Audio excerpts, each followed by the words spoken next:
కాశ్మీర్లో అల్లర్లు ఆగడం లేదు, ఇటు పార్లమెంట్లో హీట్ తగ్గడం లేదు. కాశ్మీర్లో పరిస్థితిని చక్కదిద్దేందుకు చర్యలు తీసుకోవాలని సర్కార్పై ఒత్తిడి తీసుకొస్తున్నాయి విపక్షాలు. దీనికోసం రాజ్యసభలో చర్చ జరగాలని డిమాండ్ చేశారు కాంగ్రెస్ నేతలు. దీంతో రేపు 0 అవర్ను రద్దు చేసి చర్చకు ఓకే చెప్పింది సర్కార్. మరోవైపు ఉద్యోగుల పరిహార బిల్, లోన్ రికవరీ, కేంద్ర వ్యవసాయ విశ్వవిద్యాలయ చట్ట సవరణ బిల్లులకు లోక్సభ ఆమోదం తెలిపింది. కశ్మీర్ గొడవల ఇష్యూ రాజ్యసభలో హీట్ పుట్టించింది.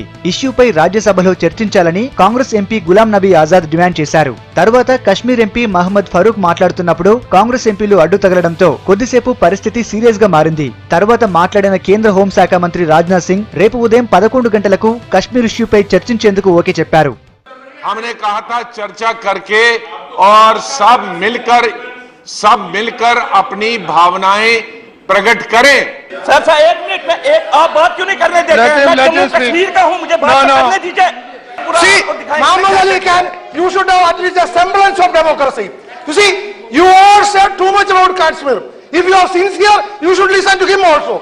And why are you making noise when?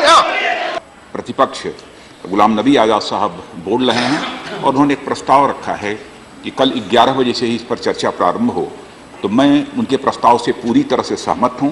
దళితులపై జరుగుతున్న దాడులపై చర్చకు డిమాండ్ చేశారు సిపిఎం ఎంపీ సీతారాం యేచూరి. గోరక్ష పేరుతో మైనారిటీలు దళితులపై దాడులు చేస్తున్న వారిపై కఠిన చర్యలు తీసుకోవాలన్నారు. Remember, on the name of this Goraksha business, the first person to have died, who've been killed, was Akhlaq.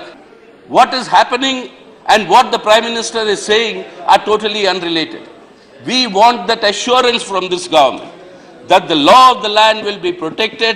Anybody violating this law of the land will be taken, action will be taken against them. That assurance unfortunately has not come. ఉద్యోగుల పరిహార బిల్లుపై లోక్సభలో చర్చ జరిగింది. ఎంపీలు పలు సవరణలను కేంద్రం దృష్టికి తీసుకెళ్లారు. తర్వాత బిల్లుకు సభ ఆమోదం తెలిపింది. Sir, I support this amendment bill, sir. Let the employer make the employee understand his rights.